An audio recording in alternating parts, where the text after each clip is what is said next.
네, 강의 시작하겠습니다. 저는 강의나 집회에 제 아내가 따라오는 것에 대해서 불편한 느낌을 많이 듭니다. 제일 큰 불편함은 그런 겁니다. 강의나 집회에서 아내가 보게 되는 모습은 집에서 바라보는 저와는 완전히 다르죠. 그러면 아내가 저를 존경하게 되느냐가 아니라 뒤에서 가소롭게 쳐다보고 있는 느낌이 듭니다. 너나 잘해, 너나 잘해. 뭐 이런 형태인 것 같은 그런 느낌?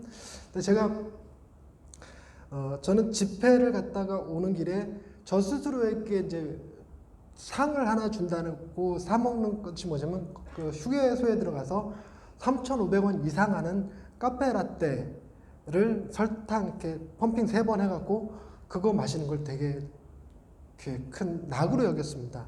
그러니까 평상시에는 이제 커피를 그렇게 비싼 커피를 사 먹을 수 없는, 지금 얘기가 아니라 예전 얘기입니다. 사 먹을 수 없으니까 제가 레크레이션을 하고 오든 그 레크레이션 강사로 일을 했었거든요. 레크레이션 강사 일을 하고 오든 집회를 하고 오든 오다 휴게소에 들려서 이렇게 커피를 마셨는데 한 번은 개척하고 얼마 안 됐을 텐데 아내랑 같이 갔다가 이제 돌아오는 길에 그 카페 라떼를 늘 하던 습관처럼 사갖고 들어왔더니 아내가 당신이 정신이 있는 거야 없는 거야? 우리 형편에 자판기 200원짜리 커피면 됐지 뭔 3,000원짜리 카페라떼야 하는 말 때문에 정말 마음에 약간 큰 상처가 됐어요. 트라우마가 돼서 한 4, 5년가량을 카페라떼를 못 마셨습니다. 믹스만 마셨습니다. 믹스.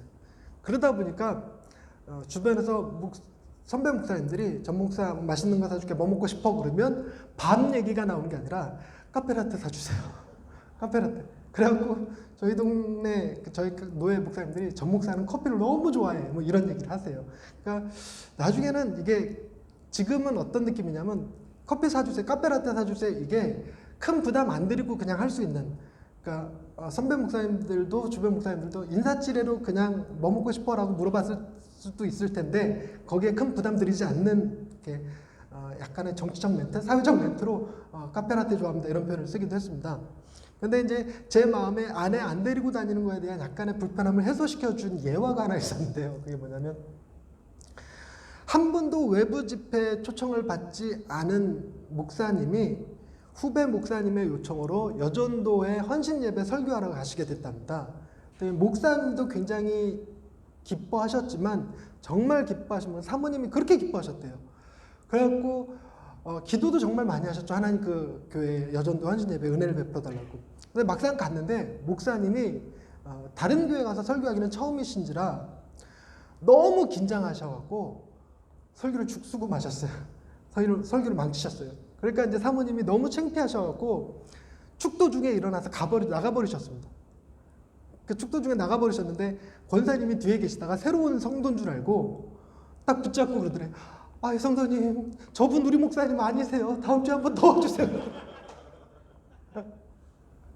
저도 그런 일 벌어질까봐 아내 못 데리고 다니겠습니다.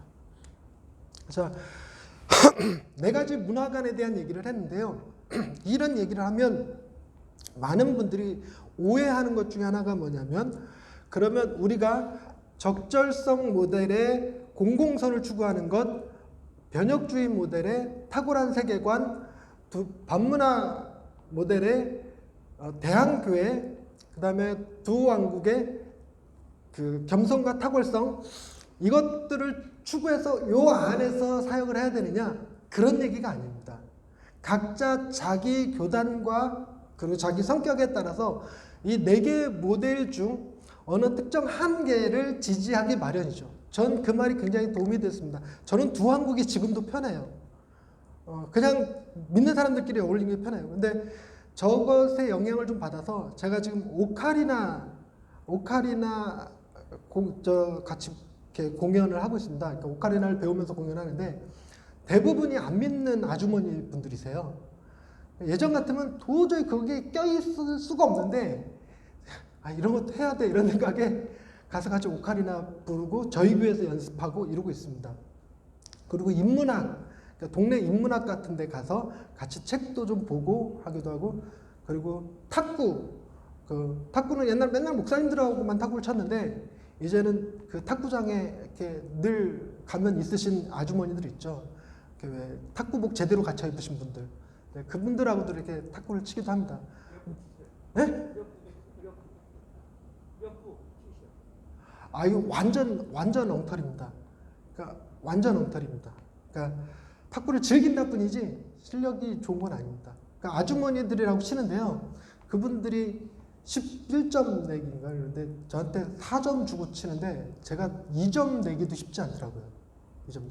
저는 정말 열심히 막 치는데 그분들은 뭐 되게 편안하게 툭툭툭툭 넘기니까 정말 엉터리입니다. 엉터리. 근데 실력도 안 되는데 그분들이랑은 말도 못 하겠어요. 이렇게 입이 얼어버려갖고 이렇게 몸이 긴장이 돼버려서 못 하는데 그나마 그렇게라도 시도할 수 있었던 거는 이 팀켈러의 영향이 좀 컸습니다. 그러니까 이제 팀켈러가 뭐라고 그러냐면 이거 두 항목 틀렸어. 이거 하면 안 돼. 라고 얘기했으면 반발이 일었을 텐데 그게 아니라 자기의 정확한 위치를 자세를 정하고 몸짓을 유연하게 하라. 라는 표현을 쓰더라고요. 그러니까 나는 두 항목이 편하지만 그래서 내 습관과 생각과 이런 것들이 여기 굳어져 있지만 그렇다고 반문화 그리고 변혁주의 전 변혁주의 너무 싫어했거든요. 그러니까 기독교 우파에 대한 되게 싫은 감정이 있었고 그리고 적절성 모델에 대해서 너무 싫어했었습니다. 그러니까 내가 못하니까 싫어했을 것 같아요. 그러니까 적절성 모델 하려면 교회 안 믿는 사람들 모여서 문화교실도 해야 되고 뭐 이래야 되는데 그런 것들에 대한 거부감이 너무 커서 그런데 배척하지 않을 수 있게 하는 거예요. 그러니까 몸짓은 그들과 함께 하는 거예요. 그러니까 그런 목사님들로부터 조언도 좀 받고 같이 내가 가서 레크레이션 해드릴 거 있으면 레크레이션도 좀 해드리고 뭐 이러면서 같이 어울릴 수 있는 같이 어울릴 수 있다 보니까 무슨 좋은 효과가 있냐면 연합이 되더라고요. 연합.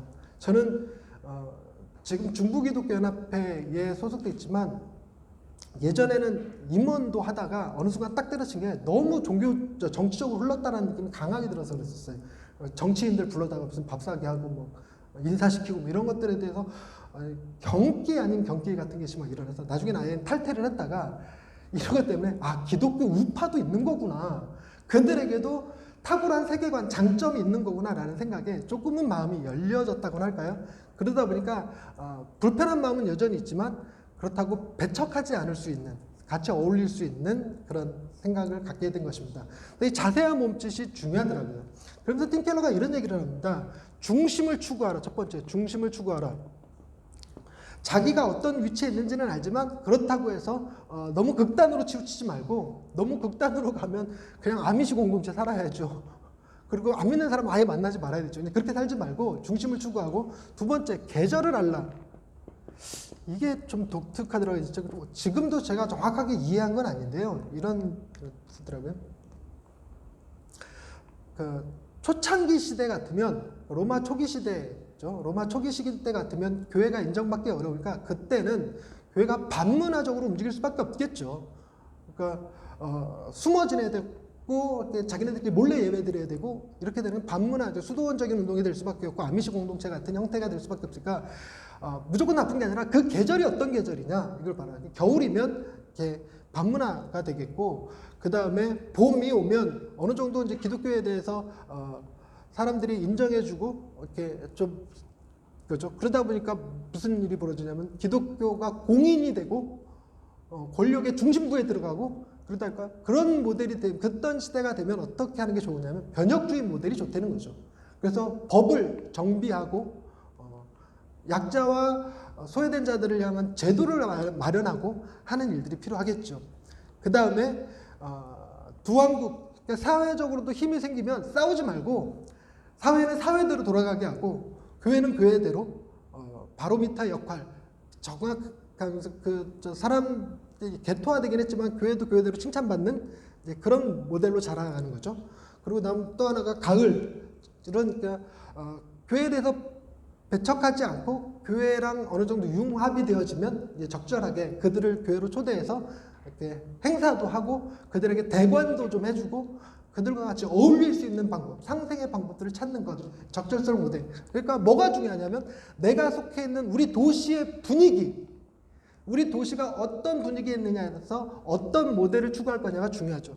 그래서 자세는 자기가 가지고 있고 자기의 교회가 속해 있는 도시의 문화에 따라서 적절한 도구 상자, 이런 변혁주의 모델의 도구도 있고 반문화 모델의 도구도 있고 이런 걸 넣어놨다가 분위기에 따라서, 시대 분위기에 따라서 꺼내서 쓸 줄 아는 유연성을 가지고 있으라, 이런 얘기를 합니다.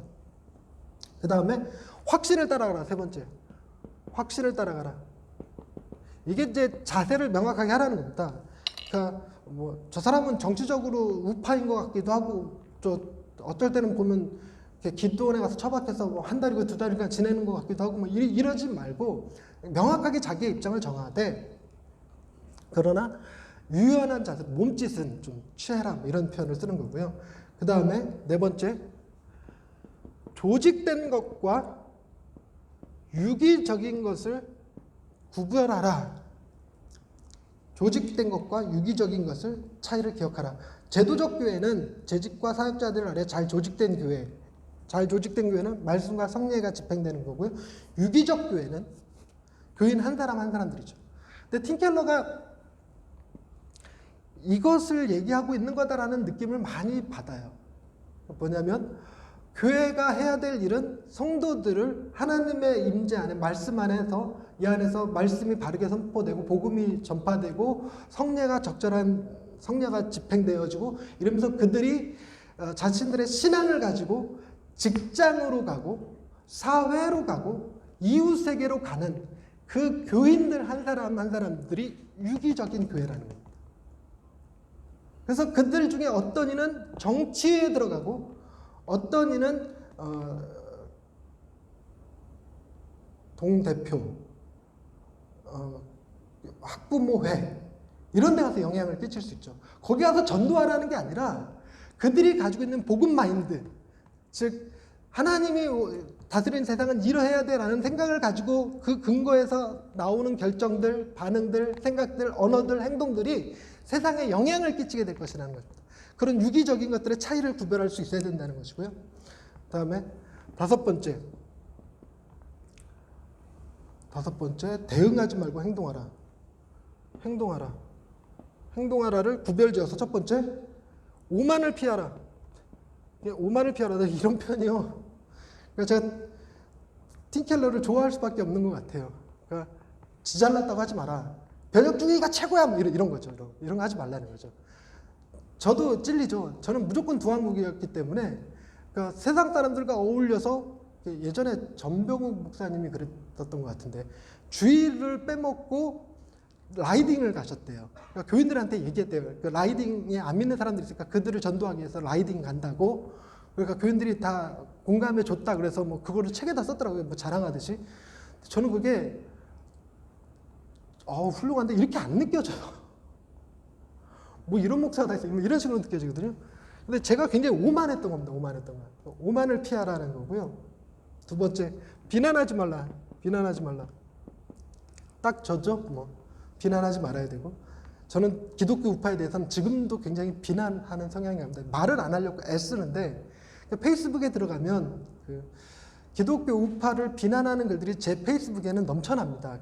제 주변 목사님들이 대부분 다 전 땡땡 목사님을 비난하는 목사님들이 주변에 젊은 친구들이기 때문에, 그리고 뭐 보수에 대해서 반박입니다. 저도 이렇게 중기련 안에서 갈등을 일으키는 요소가 자꾸 뭐냐면, 지금 문 정권을 빨갱이 정권이라고 규정하고 이명박 박근혜 정권을 애국 정권으로 규정하는 몇몇 목사님들의 무작위적인 가짜뉴스를 살포를 자꾸 하셔요. 단톡방에. 그럼 제가 그것이 틀렸다라는 걸 팩트체크를 자꾸 해서 올려드리는데, 어떤 목사님은 저한테 따로 단톡을 보내서 이런 싸가지 없는 목사가 저거 이러고 저는 제가 그 팩트체크가 목적이 아니었고 제 나름의 비난하는 방식이었어요. 그분들을 가짜뉴스를 하나 올리고 있고 말이야, 목사가 팩트체크도 안 하고 말이야, 이런 느낌이 기저가 깔려있으니까 저도 굉장히 이게 잘못된 거죠. 그 다음에 세 번째가 좌절하지 말라. 아무리 노력해도 안 된다. 그래서 좌절하지 말라. 근데 팀켈러가 결론 부분에서 이런 얘기를 합니다. 도시 인구의 10%가 복음화된 복음 DNA를 가진 크리스천들이 되면 엄청난 도시 부흥이 일어날 거라는 겁니다. 하나님이 원하셨던 자신의 재능을 다른 사람을 섬기는 데 쓰는, 하나님의 영광을 드러내는 데 쓰는 그런 문화가, 도시 문화가 이루어질 거라는 겁니다. 그러면서 뭐라고 얘기하냐면 주님 오실 때까지는 완성되지 않을 것이다 라는 얘기합니다. 맨해탄 3%? 5% 뭐 이렇게 보더라고요.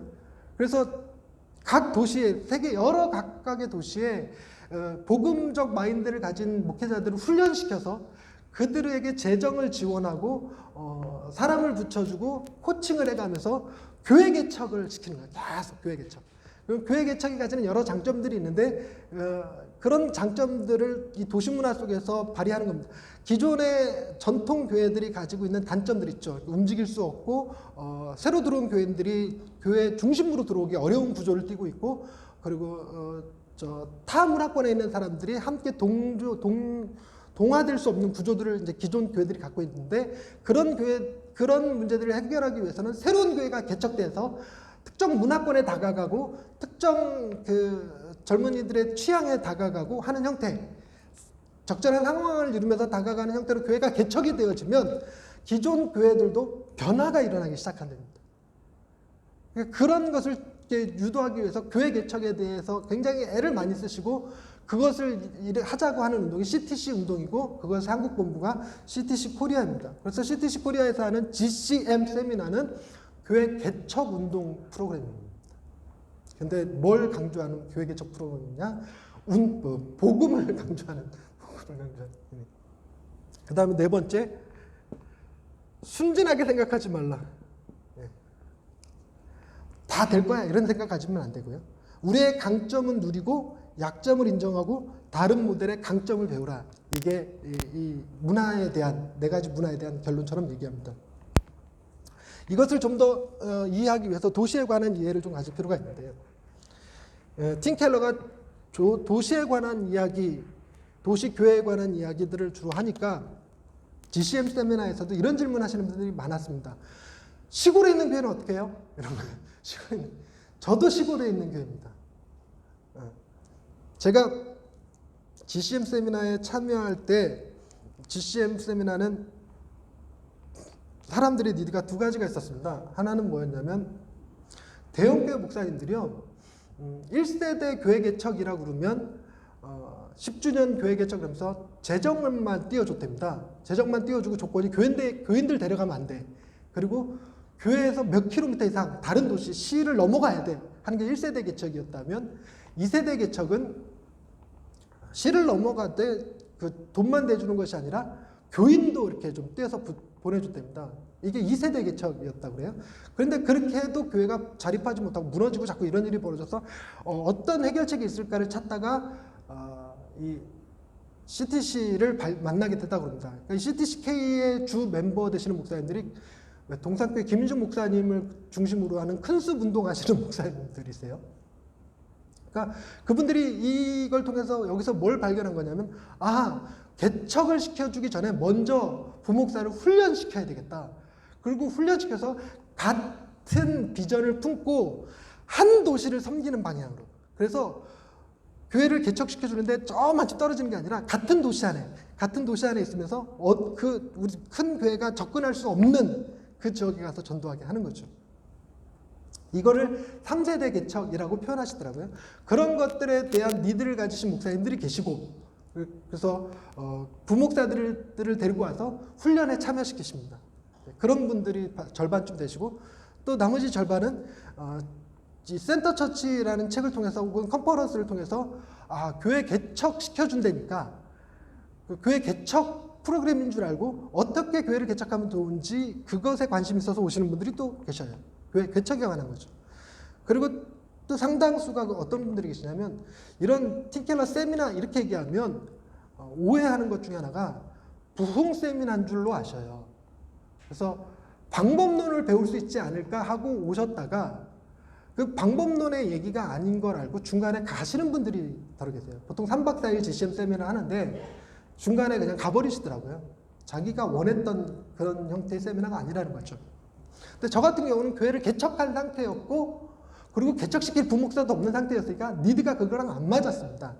니들랑 안 맞으니까 저는 오로지 뭐에만 관심이 있었냐면 팀켈러에 완전히 푹 빠져갖고 팀켈러에 대한 얘기를 더 들을 수 있다라는 생각에 거기까지 참여하게 된 거였습니다.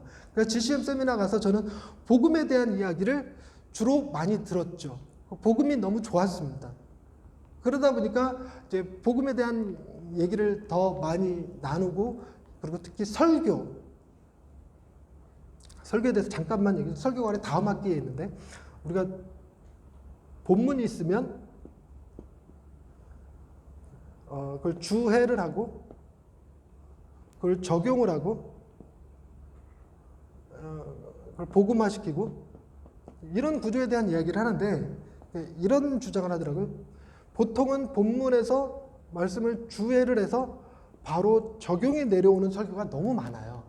그래서 저도 그랬지만 많은 목사님들 설교를 듣다 보면 구약 같은 본문을 다루면 예수님의 이야기를 한 번도 설교 시간에 언급하지 않고도 설교가 끝나요. 예수님이 전혀 등장하지 않죠. 이런 설교들은 주로 율법주의 설교, 도덕주의 설교라고 부르더라고요. 그리고 본문에서 이렇게 바로 적용으로 가는 것, 이거 큐티라고 그러더라고요. 큐티. 이것도 조금 문제가 있지 않나 싶은 생각이 드는데, 어쨌든 큐티. 근데 저 신대원 다닐 땐 큐티 목회라고 하는 강의도 따로 들었어요. 큐티가 중요하다고. 목사님들이 평소에 큐티 하신 거 가지고 성도들과 쉐어링하면서 그것을 특별히 모아서 주일날 설교하라, 뭐 이런 게 큐티 목회도 얘기를 듣긴 했었는데, 이런 건 큐티라고 그러고, 그 다음에 본문을 통해서 주회를 통해서 바로 복음으로 가서 끝나버리는 설교. 그러니까 성경에서 무엇을 요구하고 있는데 그 요구를 예수 그리스도께서 다 이루셨다는 거죠. 이걸 은혜 설교라고 그러더라고요. 은혜 설교. 이렇게 끝나는 설교를.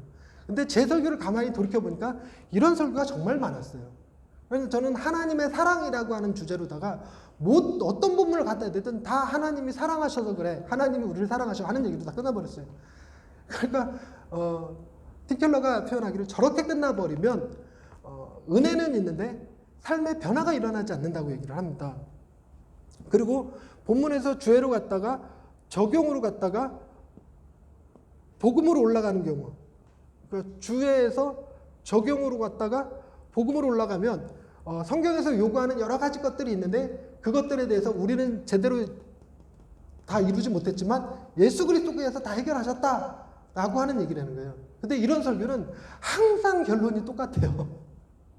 결론이 버킹엄 같은 거죠. 그래갖고 성도들이 지루해한대요. 지루해하고 너무 뻔한 이야기, 예측 가능한 이야기가 돼버린다는 거죠. 그리고 또 이런 것도 있죠. 본문에서 주혜를 거쳐서 복음을 통해서 적용으로 내려오는 경우, 이렇게 내려오는 경우.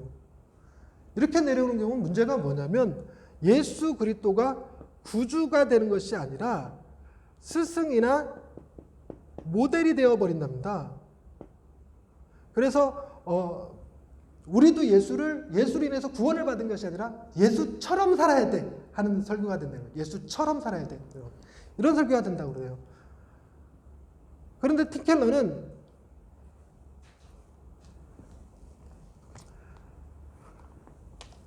본문에서 출발해서 주혜를 거쳐서 적용으로 올 때 첫 번째 내려오는 것을 죄 직면이라고 표현하더라고요. 죄 직면.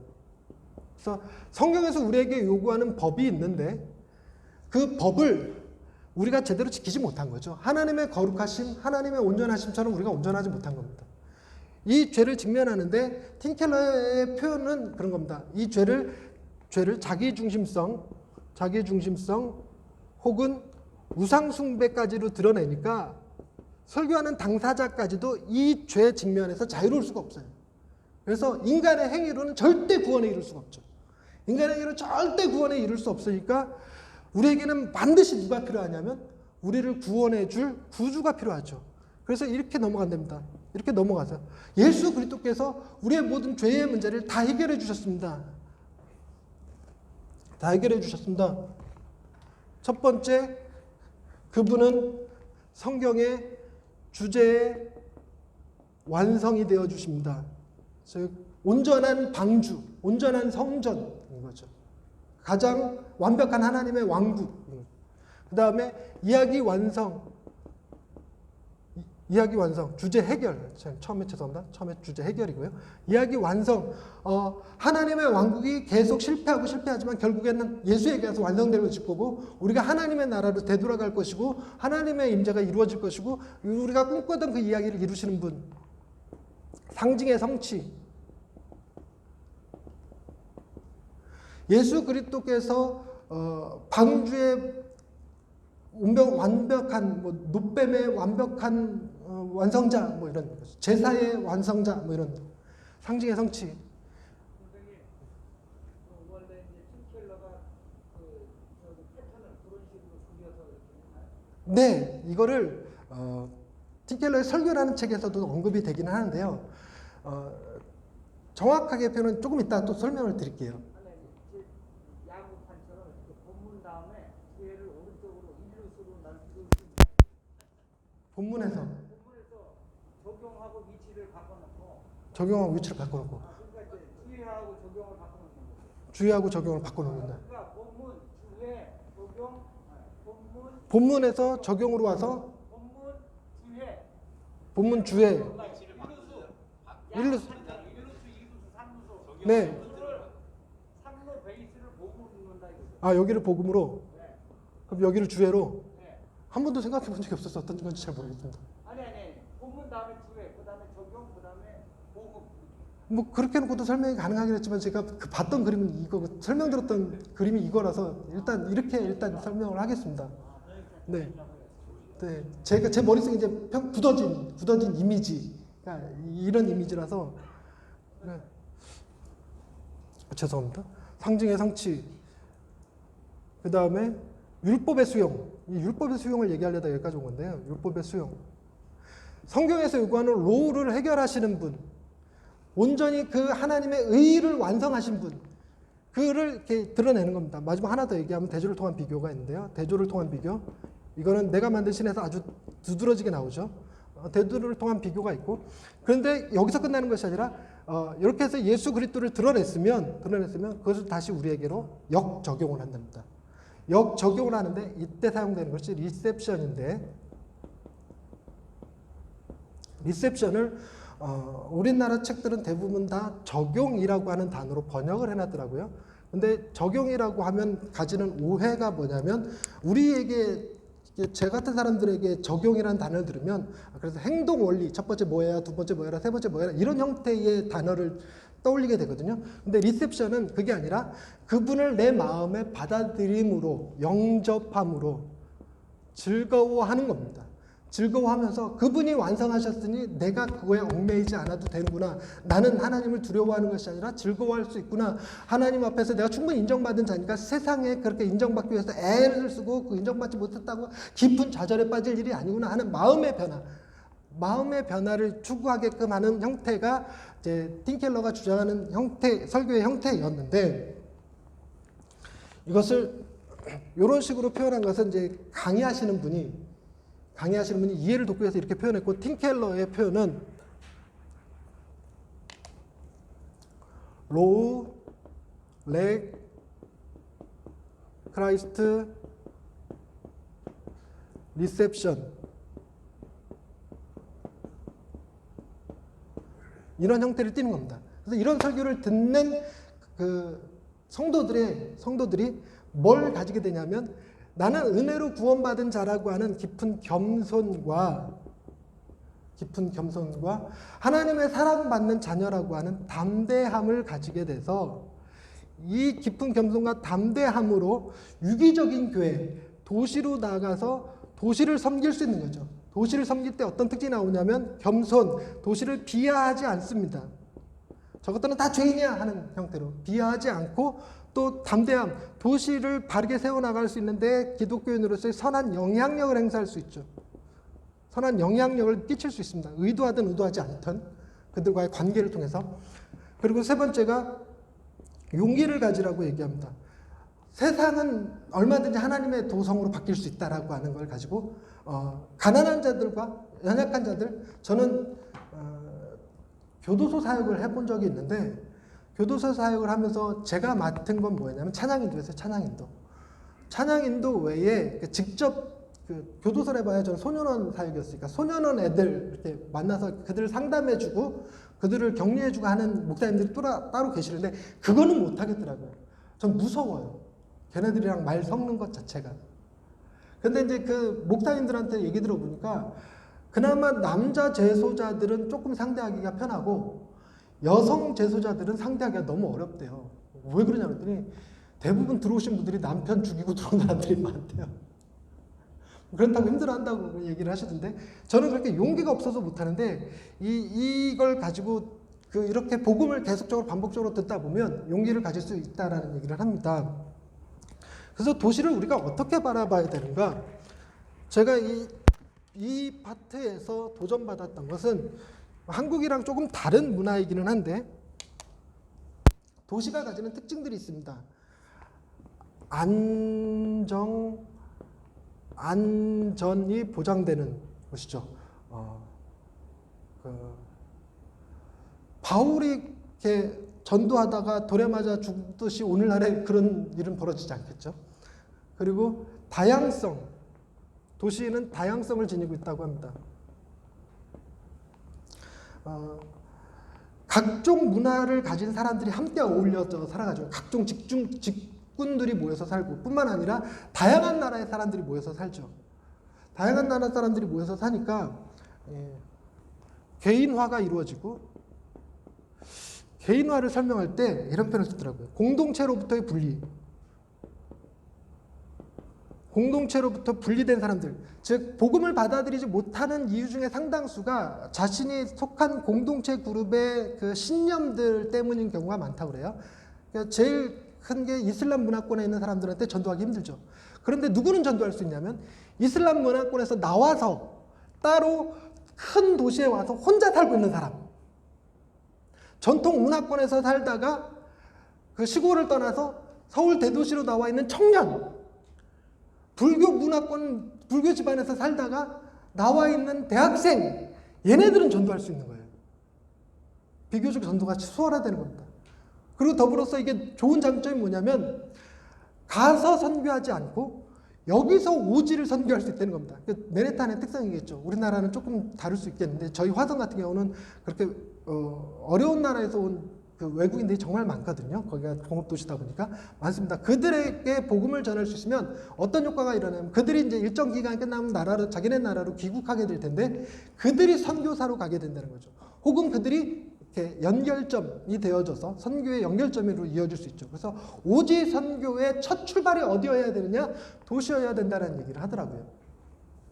또 다양성, 그리고 또 하나가 뭐냐면 생산성과 창조성. 도시 인구가 10%가 늘어나면 그 생산성이 30%가 증가한다고 합니다. 그래서 특정한 직군을 전도하는데 좋답니다. 그러니까 시골에 있을 때는 변호사 한 명 전도하는 걸로 끝날지라도 서울 같은 대도시에서 전도하게 되면 변호사 전체에 영향을 끼칠 수 있다고 합니다. 그러니까 쉽게 이해가 되지는 않을 수 있지만 뭘 보면 알죠. 신우회는 이해가 되죠. 신우회. 그래서 저희 동네는 제약단지가 있습니다. 제약단지 전체에 영향을 끼칠 수 있는 거죠. 신우회 사람들이 모여서 함께 예배 드리는 거죠. 그래서 특정 문화, 직업군을 전도할 수 있는 게 도시의 역할이라고 합니다. 아까 제가 그 시골 얘기하다가 엉뚱한 데로 흐르긴 했는데 시골도 우리가 왜 도시 이 선교에 대해서 관심을 가져야 되냐면 언제까지 시골로 남아있을 수만은 없죠. 시골에 계시는 목사님들도 뭘 추구하십니까? 빨리 개발되기를 추구하죠. 그래서 저희 교회가 이렇게 쭉 빙둘러서 전부 다 논밭입니다. 논밭. 그리고 저희 교회 위치는 그 앞에 도로가 사유지라서 그 지도상에 안 나타납니다. 그래갖고 특정 내비게이션으로는 저희 교회를 못 찾아오세요. 그래서 저희 교회가 이사 가고 난 다음에 저희 교인들도 한 2주간을 못 찾아와서 헤매시더라고요. 그런데 거기 그 동네 마을에 살고 계시는 분들도 무슨 생각을 갖고 있냐면 도시가 확장되면서 여기도 개발될 거야. 여기도. 그래서 팀켈러가 하는 말이 시골에서 사역하고 있다고 해서 방심하지 말라. 도시가 다가가고 있다라는 거고요. 또 하나는 그런 겁니다. 목사님은 시골에서 목회를 할지라도 다음 세대 애들은 생각과 마인드가 이미 도시화되어 있다는 거예요. 글로벌화되어 있는 거죠. 그래서 그 아이들에게 복음이 전해지기 위해서는 도시 사역의 마인드를 가지고 있어야 된다는 겁니다. 도시 사역의 마인드. 그래서 도시는 문화적, 국제적, 개인적 중심지이기 때문에 이 안에서 사역해야 된다는 얘기를 합니다. 그런데 제가 처음에 팀 켈러의 강의를 들으면서 예수님은 하나님을 아버지라 부르고 우리를 그분의 자녀가 되게 했는데, 바울은 하나님이 재판관이 되시고 우리는 그분의 칭의를 받은 존재다, 이렇게 표현해 버린다는 거에 대한 약간의 불편함이 있었어요. 그러니까 이 팀켈러가 이런 문제를 복음은 다양하게 표현되어질 수 있다. 복음은 하나의 메시지지만 단순한 메시지는 아니다 라는 주장을 하는 근거로도 쓰는데, 이거를 상황화라는 얘기로 표현하더라고요. 즉 예수님이 살던 시대는 유대의 지방에 소외된 자들이라면, 바울은 로마를 목표로 하는 이 로마가 법 중심 사회라고 그러대요. 법 중심 사회에 그들에게, 그리고 또 가난하고 소외된 자들이 아니라 중심에 있는 인물들, 유력자들을 대상으로 하는 전도이기 때문에 이런 언어의 변화를 가져왔다는 겁니다. 이렇게 표현할 수 있다는 거죠, 복음을. 이게 상황화라는 얘기를 합니다. 그러면서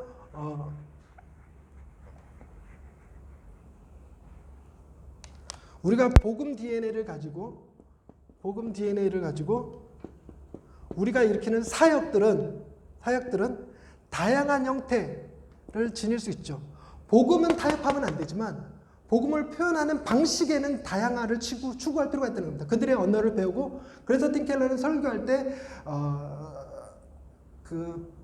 예수를 믿지 않는 사람들의 궁금증을 다루고, 그들이 즐겨 보는 책, 그들이 사회에서 가지고 있는 명언들을 가지고 복음을 설명하는 것을 좋아합니다.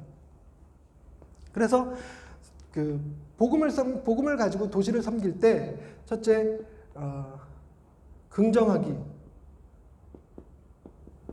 폭탄의 예를 들던데, 폭탄으로 바위를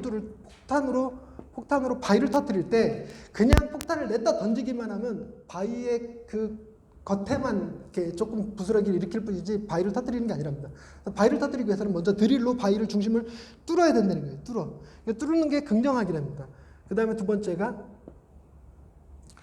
대항하기, 저항하기. 거기에 폭탄을 집어넣고 터뜨려야 되는 거죠. 그리고 세 번째가 대안 제시하기, 복음적 대안 제시. 형태를 지닙니다. 그래서 일단 먼저 긍정하기를 해야 되니까 각 문화의 장점들을 바라보고 그 장점에 같이 공유하고 그 장점을 같이 들여다보고, 그런데 그들이 추구하는 방향을 달성하는 방식이 약간 성경에서 원하지 않는 비성경적이고 반인륜적인 방식을 취한다면 그런 것들에 대해서 저항할 수 있어요. 이거 틀렸어 라고 얘기해 줄 수 있어야 된다는 겁니다. 제사 문제만 보더라도 그래요. 팀 켈러는 우리가 우리 안에서 적절한 상황화를 이루지 못한 채 웨스트민스터 신앙고백을 받아들였기 때문에 웨스트민스터 신앙고백 안에 제사의 문제가 적용되지 않았다, 이런 표현을 쓰긴 하던데, 그래서 저는 스스로 혼자 이제 고민해 보는 거죠. 제사를 지내는 것이 정말 아버지, 어머니가 좋은 데 가기를 바라는 자식들의 소망이잖아요. 소망. 그리고 부모님, 돌아가신 선조로부터 복을 받기 위한 소망이죠. 그 소망 자체는 긍정해 줄 수 있어요. 소망 자체. 그래서 불교에서는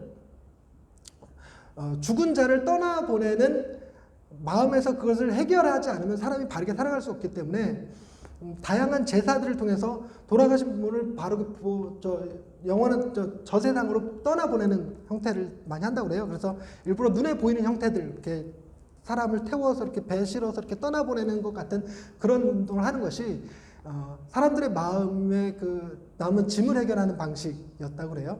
그러니까 무조건 제사는 안 돼라고 얘기할 게 아니라 부모에 대한 그리움을 인정해주고 그리고 부모가 바른 좋은 곳에 갔기를 바라는 그 마음을 바라보면서 그들의 마음에 긍정해주고 다만 그것이 귀신에게 재물 바치는 형태로 되어서는 안 된다. 귀신은 없는 것이다. 우리가 귀신에 매여 살면 안 되는 것이다. 여기에는 저항을 하는 거죠. 저항을 하고 그러나 복음 안에는 정말 더 큰 하나님 품, 영원한 나라, 하나님께서 이루실 그 세계 그리고 그분이 우리에게 복을 주시지 아버지가 주는 게 아니라 아버지보다 더